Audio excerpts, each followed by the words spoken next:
Okay, so 2 more sessions to go. And this morning we have time and the brain. It'll be a diverse session with a bunch of people from many different backgrounds in the Tucson conference spirit, because this topic of time, it's one that you can approach from so many different directions, from philosophy, from psychology, from neuroscience, from physics, and so on. It's one of these unifying concepts, and there are so many deep connections between time, consciousness, and the brain that really are only still being mapped out. And it's an area where people are really coming up with a whole bunch of new ideas in recent years. So we've got a really broad group of people here of backgrounds in neuroscience, psychology, medicine, philosophy, among the 4 of them. Our first speaker is Moshe Gur. Moshe is an associate professor in the Department of Biomedical Engineering at Technion in Israel, and he's a neuroscientist who specializes in studying the visual system. He's done a lot of work on single cell recordings in visual cortex of monkeys. He's done important work on cells in V1, their connections to space perception, work in psychophysics, and in general, he's been working on the brain processes involved in basic sensory mechanisms and looking for new types of physical interactions that guide these systems. His talk today is Conjunctions in Time, but not necessarily in space, Underlie Perceptual Unity. Sensory perception shows that wireless communication may be used to integrate between separate brain loci. So please welcome Moshe Gur.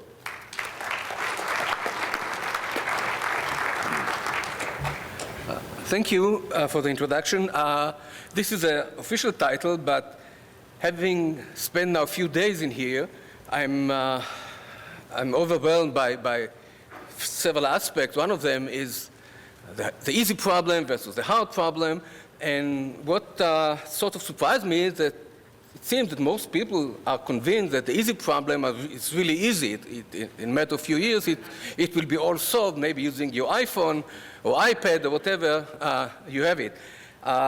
It is nice people are optimistic. 60 years of failures are nothing to us. So I would like to throw some doubt on the easiness of the easy problem. And so alternative title is on the unity of perception. How does it come about? And you see below Lashley's way of putting it many, many years ago.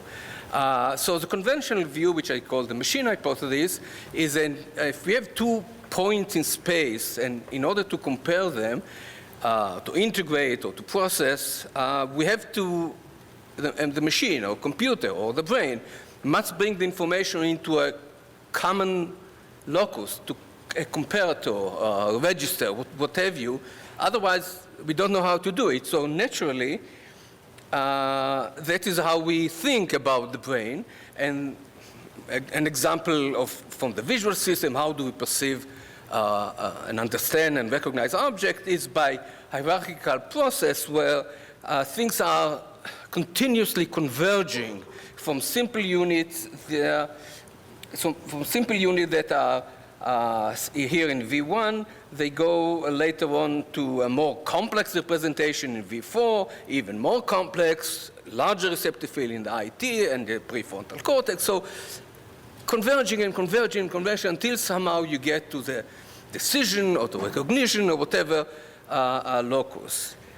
This is repeated in many aspects here from functional MRI people who show hierarchy. At the bottom of the hierarchy is V1, then climbing up, and you see there's sort of a staircase even here to if you're not convinced of the hierarchy, it's really pictorially like staircase. You're climbing up from the low rungs into the upper part of the hierarchy until you get to these very interesting areas where all the action is.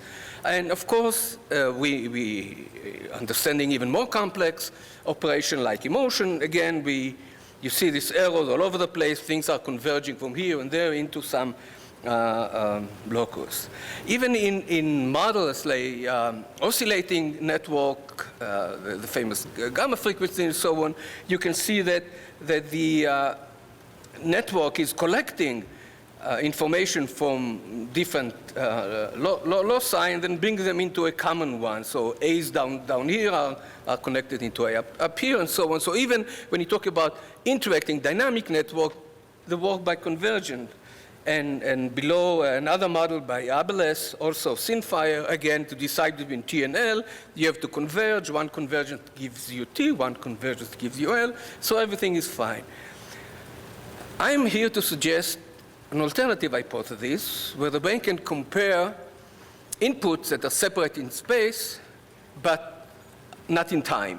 So is it possible? Can we really reject one hypothesis or make it less appealing and look at the alternative one where the brain can compare between two different locations, but events that occur more or less simultaneously.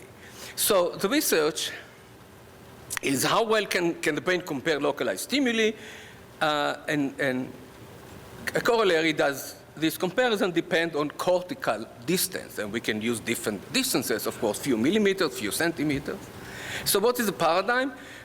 I presented few stimuli, different location, which we know are in primary visual or somatosensory or auditory cortex. I looked for the simplest experiment possible, for the simplest stimuli possible, so we won't get bogged down by all this fancy discussion, object recognition, grandmother cells, and what have you.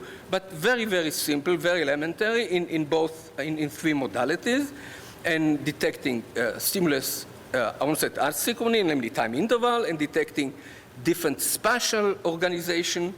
And experiments are mainly using one hemisphere, but as a control, I also use two hemispheres, and I also looked at the ability to detect the gap in one locus. Okay, the first experiment I'll explain a bit, and all the other experiments are of the same format. So once we understand this, everything else is very easy to detect. So what we see here is in the somatosensory cortex, I put the first one, oh, come on.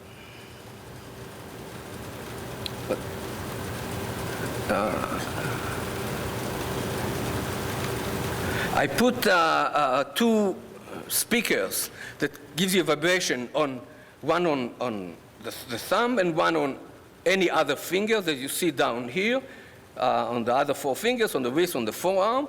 And the stimulus was either contiguous, I mean, we have few vibrations here, immediately few vibrations here, or we have some delta time, namely a set of very short, 8 millisecond vibration, delta t, and then another 8 milliseconds. It's subjected to say whether it was contiguous in time, it didn't detect any gap, or it did detect a gap. I'll come to the other configuration in a second. So what we see here is rather interesting and rather surprising that the subjects were able to detect a very, very small gap in time of few milliseconds, about 4 milliseconds, in a somatosensory, which is not supposed to be so sensitive, but it did, and it didn't matter even if you went to different fingers or even up to the wrist, which is about 4 centimeters in cortical space. The ability to detect was about the same. Only when we went to the forearm, there was some increase in about 1 or so milliseconds in time. As a control, as I said, we looked at stimuli to two hemispheres, namely two hemispheres, and it was completely different. The time doubled, perception was weird, it was much harder to do the task. On the other hand, when we did it in one location, just look for time interval through one channel, not two channels, it was about the same. All right, other experiments follow the same pattern. So I did it in the auditory when one ear, you're using one ear, we hear two tones, which are one frequency and then higher frequencies are contiguous in time, and then there's a difference in time between them. So it's a harder task because not only we hear two different tones, tone changes from low to little higher, it also, sometimes there is an interval between, sometimes there is none. Yet the subjects are able to do it, and you do it very well. Of course, as we go to higher and higher tone compared to the basic 250 hertz tone, it becomes more difficult because you have low tone switching to very high tone. Yet, they can do it again in few milliseconds, less than 4 milliseconds. Only when we go to the higher tone, it increases somewhat. Of course, if we do it in one tone, just detect an interval, a disturbance to one tone, then it's about 1 millisecond here. Again, if we go to two hemispheres, it's much worse, and perception is much different. All right, so this is somatosensory, auditory. For the visual, I have to tell you something. It's so trivial, but it may come as a surprise, because we haven't thought about it. I say we, I'm included, that unlike color or sound, which are qualia, space perception is not. Space is reconstructed in early visual cortex. So it is not, we don't take something outside and turn it into, by some action into something else. Color is not wavelengths, it's correlated. But it's not. We don't have any idea about wavelengths, we see colors. But not so in space. In space, we see the space that is outside with certain constraint, of course, but we see it being reconstructed. This has been known for almost 100 years, but I think all of us fail to see the significance in it. So this is, don't do it to me again. This is from Holmes, and how the visual world is mapped onto the striate cortex here, more modern one by Horton and Hoyt, and you see that these very, very small spaces, the first 2.5 degrees of eccentricity is mapped into a fairly large cortical space. So there is a space is reconstructed. That's what we mean by a map, by a topographical map in V1. All right, so then I did a visual experiment, put two LEDs in different position in visual space, fixating down here, and then two position in primary visual cortex are being stimulated, and we have to check to see one time two are being turned on simultaneously, and then another time there's a small gap in time, and the subject has to say whether they are continuous at the same time or there is some gap. And as long as we are within the fovea, you see there's there's no difference between positions. We'll be able to detect about 15 or so millisecond gap. As we move outside the central fovea, it becomes a little more difficult. And there, when we look at two hemispheres, it also becomes much more difficult. This is a special case, which I'm not going to talk about, maybe foveal sparing, but I'll leave it for now. And if we do it in a single channel, let me just look for flicker, under those conditions, it is much worse. So it is actually easier to compare two positions in space than to compare interval in one position in space in the visual system. Okay, next I move to another task where there were two squares now can be turned on and off together, or one would be turned off slightly earlier, and this gives a different sensation. I won't go into it, but there was no sense of motion, just one is shorter than the other, and again, quite similar, and even more dramatic when you look at two hemispheres. It's simply almost impossible to do the task, but you can actually still do it, and look, you could do it at 8 degrees of eccentricity, which is fairly impressive. So you can go up to 4 or 5 centimeters in visual cortex and still compare across it in a fairly good, consistent way. Other type of experiment in space are comparing angle, namely are the 2 points on a straight line or are they on an angle?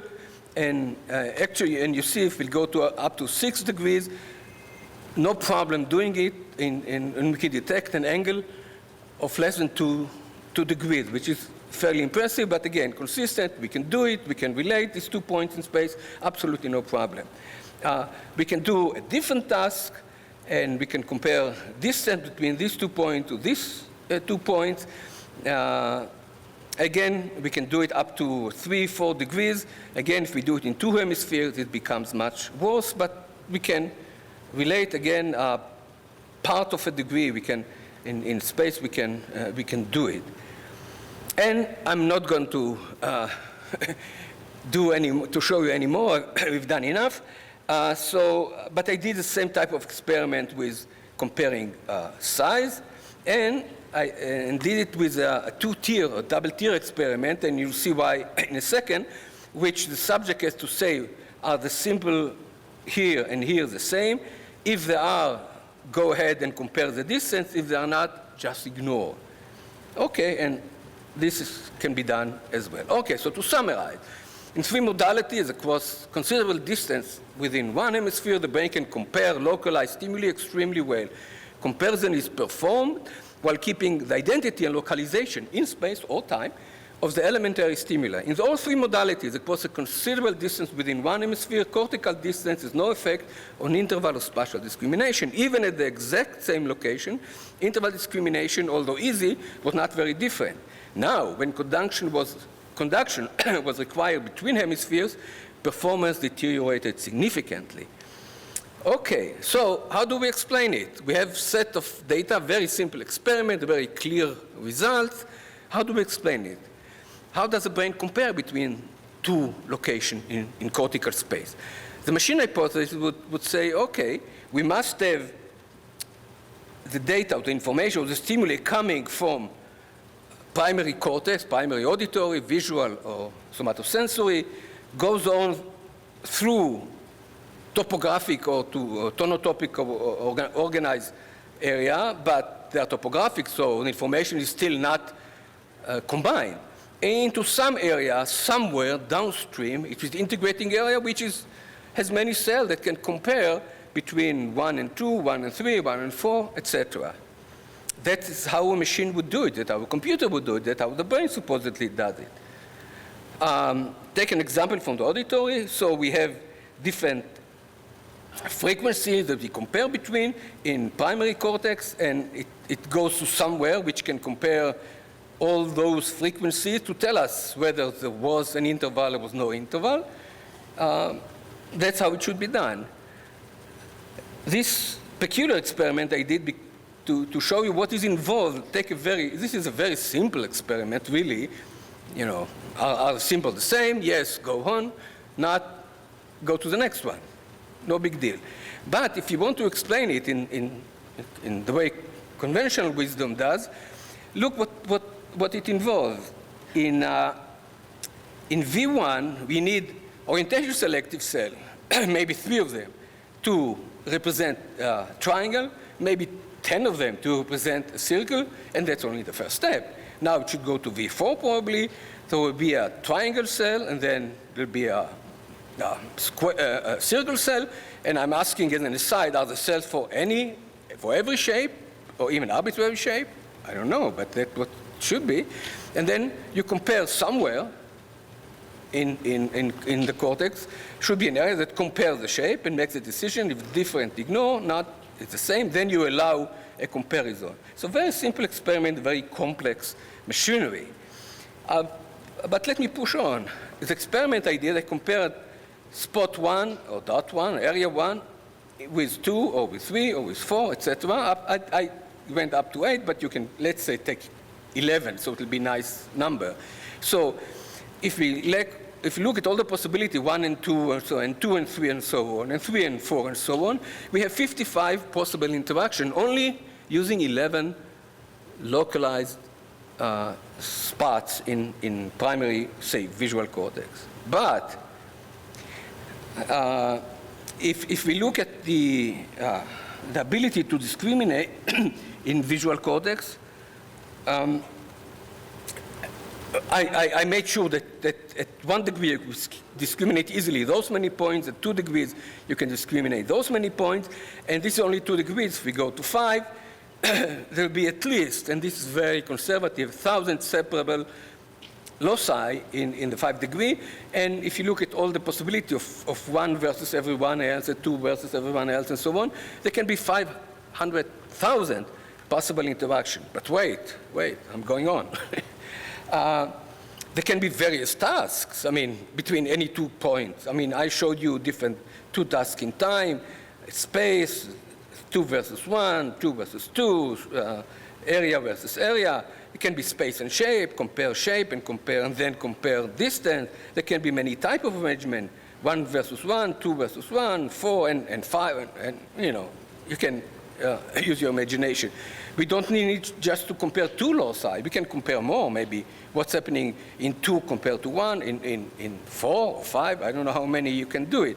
And of course, shapes, as many as you like. I use dots, I use squares, I use triangle, but why not use something else? So, yeah, of course, you see where I'm going at, too. So if I use very conservative estimate, we have 500,000 possible interaction times maybe, I mean, a very small number, 10 different tasks, 10 different arrangement, 10 different shapes, 5 different locus arrangement, and then all in all, I get to a very big number. It's 2.5 billion possible interaction. Now, can there be a cell somewhere downstream from V1 for every possible interaction? Can population code come to the rescue? Well, I say no. Population code says, you have so many possibilities. Population here would code this, and another population overlapping with the first one can code something else, another, and we can have infinite number of overlapping partial population of the whole population. This has been very popular, you know, expert cells, phase cells are those kind of cells, or this kind of model. But if we think about how it is being decoded, if you take all those cells and then send them somewhere else to tell the brain all those responses mean phase A, or those responses mean phase B, then you are converging it again into a target. So we have done nothing.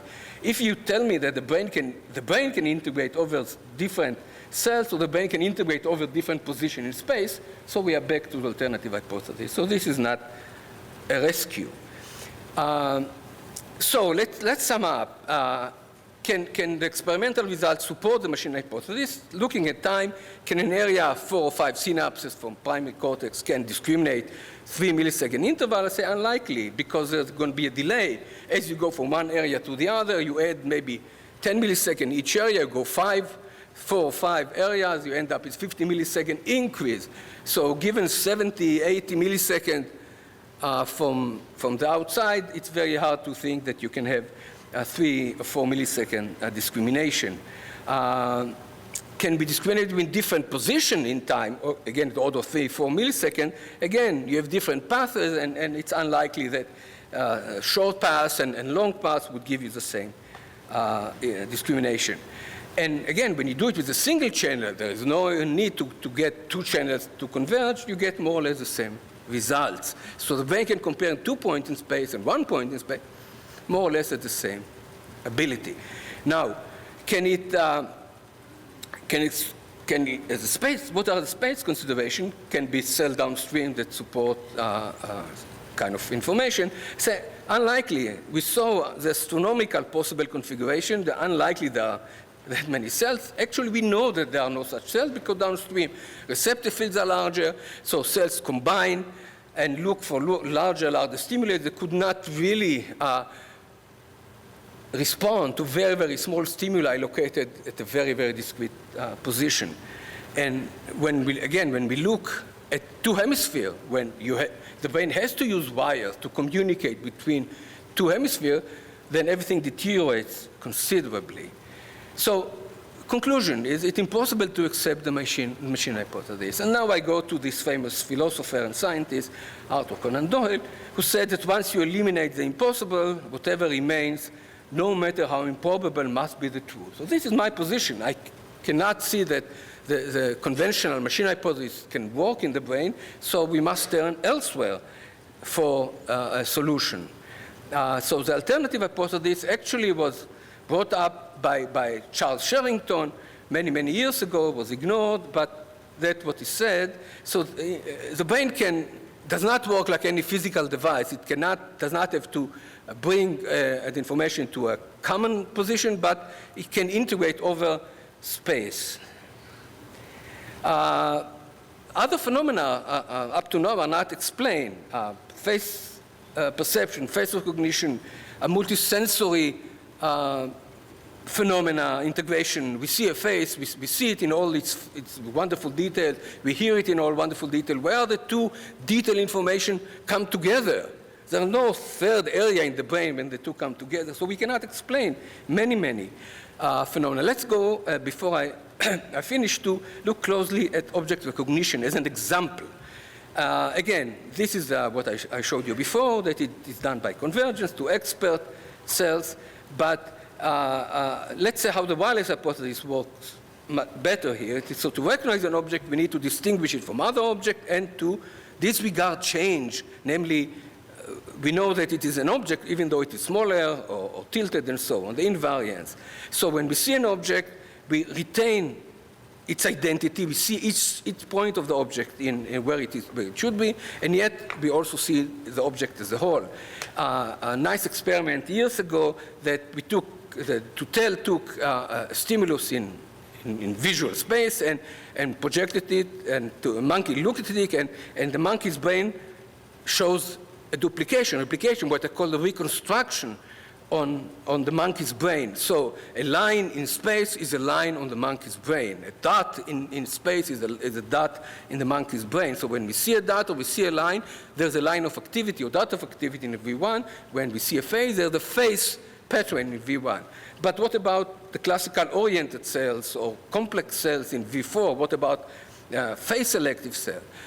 They did a convergent cell. They reflect convergent from lower area, but they are necessary for global characterization. Is the object near or far, or is the face on a rose? So when the object is perceived, the activity in many visual areas, detailed reconstruction in V1, information about size and so on, in other visual and non-visual area. So there's pattern in many areas, and the simultaneous existence of those patterns in different brain positions allow us to see an object because they appear there in time.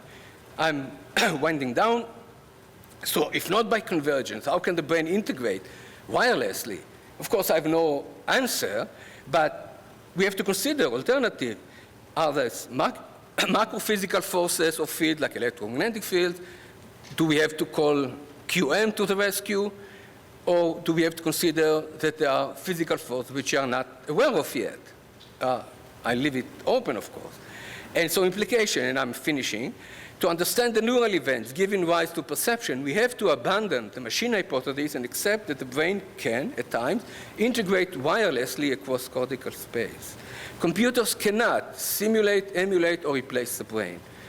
I'm sorry if it hurts somebody, but I think that's what it is. The easy problem is not easy, and it's not going to be solved anytime soon. Accepting the wireless hypothesis may lead to a better understanding of the issues behind the easy problem and may also contribute to a better understanding of the hard problem. Thank you.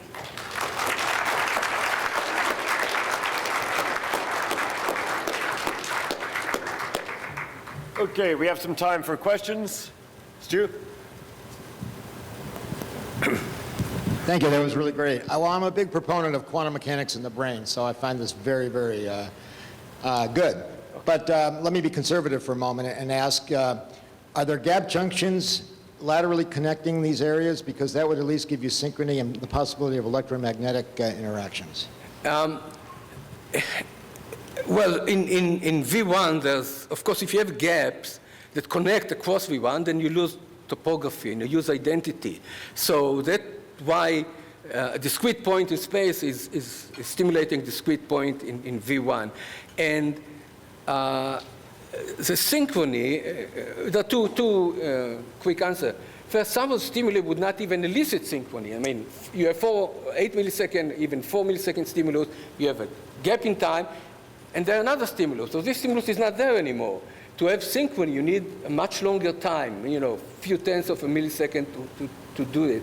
But even synchrony tells you that this point in space and this point in space, this point in space belong to each other. They form an object compared to the background. That's not going to solve this problem. Well, if you have gap junctions, though, you have a continuous space, and you could have electromagnetic or quantum effects in one topology. Maybe.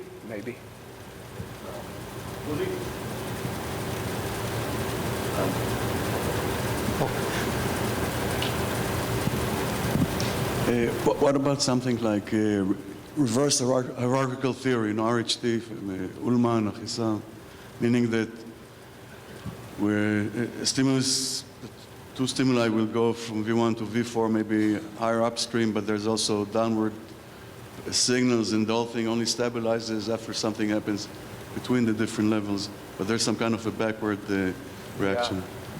Yeah, again, it's, the idea is that what the core of, in the convergence, in the conventional way, the core is bottom up. Now you have top down, which helps you select, helps you modulate, and stuff like that, like the Ahisar-Hochstein idea of concurrent stream. But the basics, first you have convergence going upstream, and then downstream do something else, but they do not determine the object. They cannot, actually, even according to those theories. So it seems like two things there. The first is, in your model of vision, you're assuming that the intermediate representations are, that the intermediate representations, such as middle-level vision, are discarding the information that the higher-level vision would need to solve the matching problem. So I'm wondering why you're making that assumption. And then it also seems like your data about the comparing across different sides of the visual field, going through the corpus callosum being slow, would be an argument in favor of the fact that the connections are being used, because the connection path. Visual field or visual concept operation? I thought you compared left and right visual field and found that the reaction time, that the task could not be done. So I can't hear you well. Oh, okay. We'll talk later. Okay, we can talk later. Okay. Yeah. Oh, I'll try one more time. So didn't you compare left and right visual field stimuli, and that did not work? It only worked when it was in the same visual field? Yes, I on purpose, of course, I compared what happens in when you. Oh, sorry. I put stimuli in two visual fields, so it affected two hemispheres. And I asked to compare. I did it somatosensory, auditory, and visual. And it's much worse as far as time or ability to do it, double or even treble. Also, perception is very different. While you do it in one hemisphere, you get a unified concept. When you do it in two hemispheres, then you have some cognitive effects. Is it there? Is it not there? Is there an echo? I mean, you start thinking about it. It does not come as a unified percept. So it's when you use wires, the result is much, much different. That was my point. But if you are arguing for non-local communication, that could happen across hemispheres. Yeah, I argue that for non-local, I mean, there are times, of course, I mean, the brain use axons, I mean, no doubt, for many, many things. Okay, there are occasions where it does not. And these are, I think, the interesting occasions. Perhaps I misunderstood you, but basically I thought you were basically saying one of the arguments for your theory is that, through combinatorial explosion of the various possibilities, you couldn't have enough higher level nodes to basically construct the representation. But if you use hierarchical invariant representation, basically you can have a much smaller number of top level nodes that in conjunction with their lower level nodes can represent very large combinatorial explosion of possibilities. I don't know. You have to give me a mechanism. What I described, you have many, many points in space which are very localized and very small, and they have to be compared. Now, when you talk about high mechanism, I have to say that your question echoes what most people do. They just tell me high-level, low-level interaction without even giving me a block diagram. How do they think it can? You can have 2 points here and 2 points here, and you compare them. What gets to the high level? What kind of information goes to the high level? How do you preserve the spatial identity and the spatial relationship and the task interaction at some high level? I mean, maybe you're right, I cannot conceive of such a mechanism. Well, that's why I went to those detailed information. Just a simple way. Say, for example, as you go up higher in the hierarchy, you're representing larger rectangles of associated lower level symbols going down a hierarchy, then basically you could basically say these two things are being activated in the same unit. It might be the top level unit. And then if you could keep alive the track down through the hierarchy, you would in total be representing the information you're interested in. Well, the short answer is you're talking about now about information. You don't talk about representation. The true representation exists, you know, in V1, but when you start converging to higher and higher and higher triangle, this is not what the stimulus looks like. This is now information about the stimulus. There is a triangle somewhere there, but you lost the identity, you lost the spatial identity. We can talk about it. Okay, thank you very Okay. much. Our second speaker is Isham from University of California at Davis. Eve did her graduate training in psychology with Bill Banks at Pomona College. Bill Banks is well known to many of us here, attended the Tucson conference for many years, and a real pioneering figure in the science of consciousness. He was one of the founders of the journal Consciousness and Cognition, as well as of the ASSC. Eve has worked on consciousness, free will, intentionality, and trying to find scientific approaches to those difficult theoretical questions. She's now a postdoctoral fellow at the Center for Mind and Brain at UC Davis, working on the validity, reliability of temporal report of action and how subjective measures correlated with neural signatures of timing and action. And her talk today is Saving Free Will from Science. Please welcome Eve. Okay, good morning, and thanks for being here. I know it's the last day of the conference, so I really appreciate you being here and participating in the session today. Let's see. I'd like to first start off by just giving you an excerpt that I found on the web, and this was an article that was written fairly recently in the New York Times asking the question of whether or not neuroscience has put a death on free will. The article wrote, "Is free will an illusion? Some leading scientists think so. And for instance, in 2002, Dan Wagner said, it seems that we are agents. It seems that we cause what we do. It is sobering and ultimately accurate to call all this an illusion." Patrick Haggard also agreed and said that we certainly don't have free will. Sam Harris, who just came out with a new book, also said that you seem to be an agent acting of your own free will. The problem, however, is that this point of view cannot be reconciled with what we know about the human brain.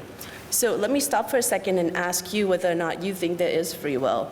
I don't know if I should actually, ask you to show a hand. Yeah. Yeah? Okay, let's do that. So those of you that think that you have free will, all right? And those that do not think so, ooh, okay. We might have a debate at the end here, but all right. So sorry, just trying to get back to this. Okay, well, this excerpt that I just read to you captures very well the essence of the current direction of research and the current perspective that neuroscience is the key approach to studying free will. While I believe that scientific research has made some significant importance contribution to this, but at the same time, have we really settled the debate that we have or don't have free will? I'm here to propose that maybe we need to do more. Having said that, you might ask, well, what else is there to do? So let me just take you back to one of the early and very influential scientific study that was conducted by Benjamin Libit. A lot of people in the room probably know what that is or what the experiment was all about. So I'm just going to briefly describe it. So here's a cartoon depiction of what it was. So the general concept of the Libit paradigm, and when I say Libit paradigm, I'm referring to the original paradigm as well as some of the modifications that have been done since then. The general concept of the Libit paradigm asks if the participants to come in and perform a voluntary action. And that voluntary action in the original study was either to flex, to make a flexion of the wrist. For us, in the later studies, we just asked people to press a button. And while they're doing this, they also are keeping an eye on an analog clock And I know it's small, but I'll show you a bigger picture of that clock a little bit later. So an analog clock, just imagine your own analog clock that has a dot that's moving around on the clock face. Okay. After you have made this action, participants were to report the time that they decided to act. But Libit called that time W. This was a subjective measure that he had collected. In addition to that, he also asked participants to report the time that they thought they had made that action, and that was Libit's time M. Both of these are subjective measures. Libit also collected what's called the objective measures. One of that is the actual time of action. Libit measured the EMG, or the electromyography, and was able to indicate when the action had actually occurred. We just asked the computer to keep a record of when you press the button. Okay. Libit also collected what's called the redness potential, and this is the brain activity that has been known to be associated with the preparation of action. I lost my mouse, hold on. Okay. And let's go to the next slide. This is the Libids results.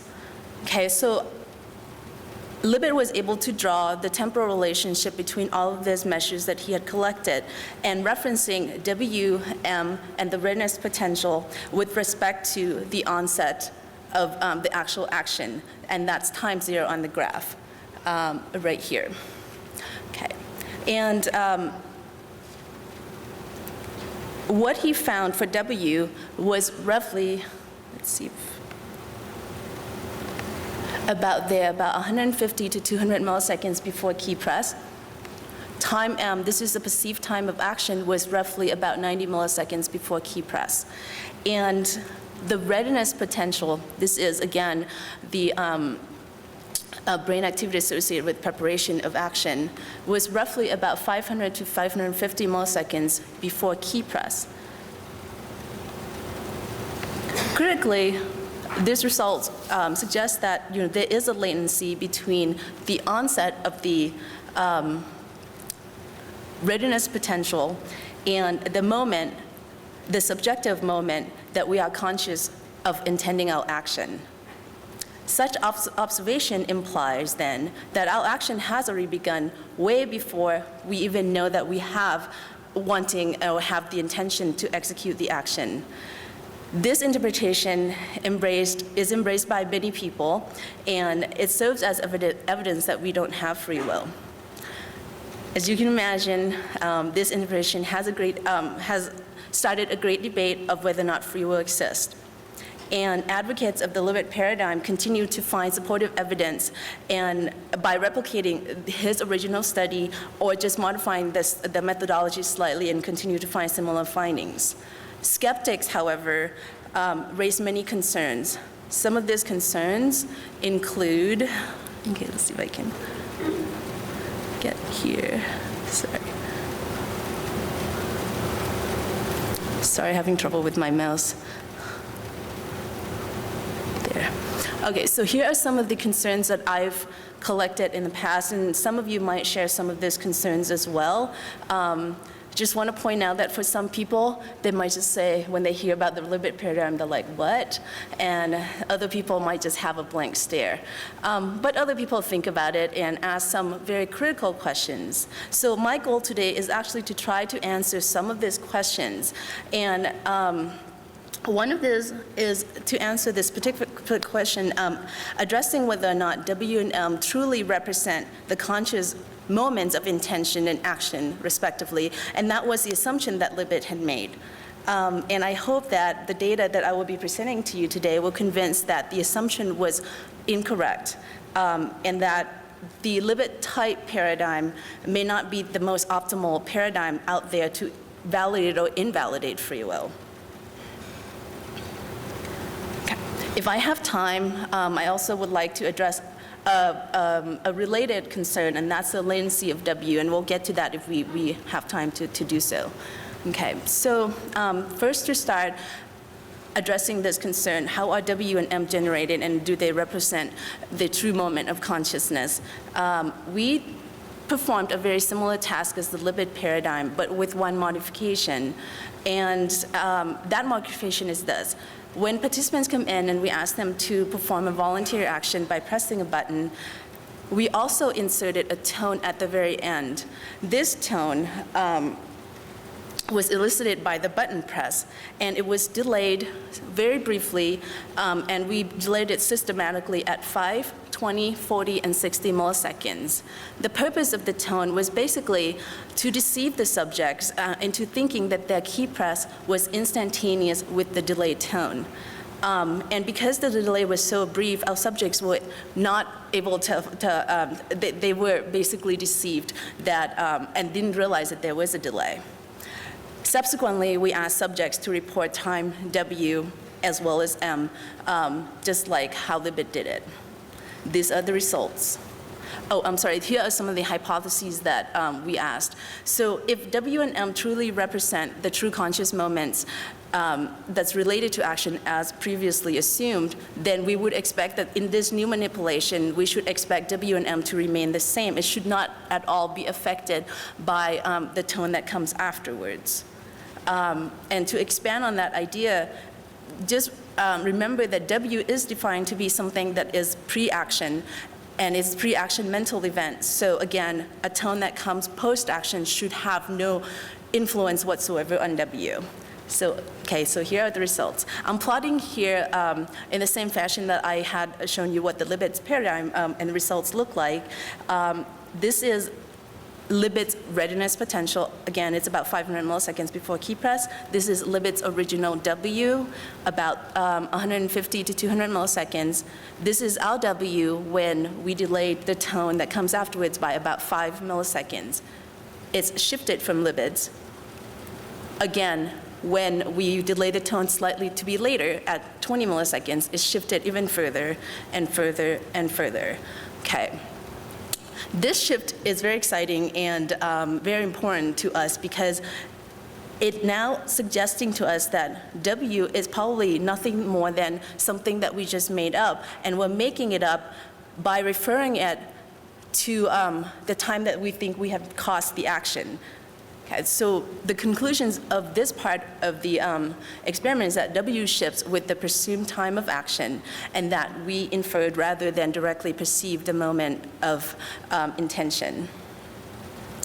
Likewise, when we did this with the data on M, or the perceived time of action, we also see a shift. So Libid's M was this dotted line, about 90 milliseconds, and then when we inserted the tone systematically delayed at 5 through 60, we also see a shift. This shift, although it's, if you plot this line, the shift is slightly shallower than the W, but nevertheless, it still suggests that we are still inferring, at least in part, to the time of the tone.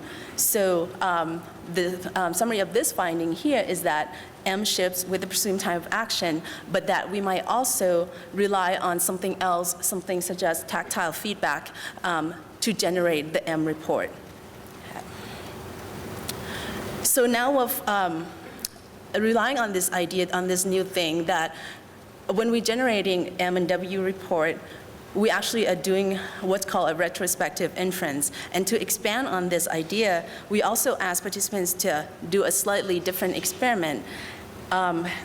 In this new experiment, we asked participants to come in and play a game against another opponent, and that opponent was actually a confederate of the experiment. Basically, it was me, and they were told that they're supposed to, both of us each had a button, and we were told that when we see a flash that comes on the screen, to press our own button as fast as we can, just to try to compete against one another. And in a different condition, we also have them play against a computer, but that's not the point of this story. Basically, there's a player who's a participant, and then the opponent. And whoever, let's see, so prior to the experiment, the participants were told that they have a tone that is associated with them. That's their own tone. So let's say you get a high beep as a participant. You go, beep, that's your tone. And then the opponent gets a low tone, beep. And we counterbalance those tones. This is sort of the depiction of the setup where you have two people competing against one another. The cover story is this. So they're racing, and they're told that whoever that presses the button first, their tone would sound, indicating who the winner of that race is. And once they hear this, then they are to judge time M. And so that's when the tone comes on, and we delayed it, but that's, again, besides the point of this story. And either the participant's tone is sounded if they were the winner, or the opponent's tone is heard if the opponent was the winner of the race. That was a cover story. The truth, however, is that the participant didn't know this, but they were the only person in the room that was generating those tones, and those two tones were just randomly selected. There was really no winner or loser. It was just the participant was the only person that was able to generate the tone. The tone that belonged to the experimenter, which was me, was just a decoy. We didn't even have it plugged into our system. But there was convincing enough, and this is what the data looks like when they had to judge and report their time of action. By the way, the time of action was their own time of action, so they just reported whether or not they win or lose the game. They still have to judge the time of action. And if you are truly conscious of when you do something, you should be able to accurately report M. This is not what, this is what we found. In the solid line here is when they heard their own tone, so they receive a feedback indicating that they won. They judge the M to be roughly there. And then when they hear someone else's tone indicating that they lost the race, it shifted slightly. Okay, and that's true for both conditions that we tested. When we tested against a human opponent as well as a computer opponent. Okay, so collectively, this suggests that we are listening and to the feedback surrounding the action. We are listening in and trying to make sense of that feedback, and from there, we, in return, come back and say, okay, well, if I lost that race, I must have pressed it slightly later, and if I won that race, I must have pressed it slightly earlier. And so, therefore, we make some adjustment before we actually are, come out and say, okay, well, that's the time that I did it. Okay, so I hope that this is one piece of evidence that supports the idea that we do something called a retrospective inference. Okay, so for this part of the talk, here's a summary.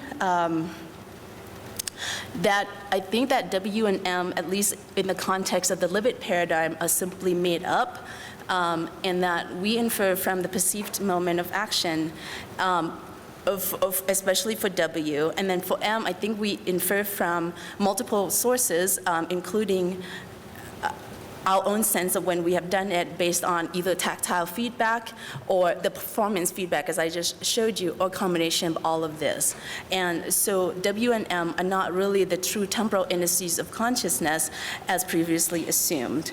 And on this notion, it seems that W and M are meaningless.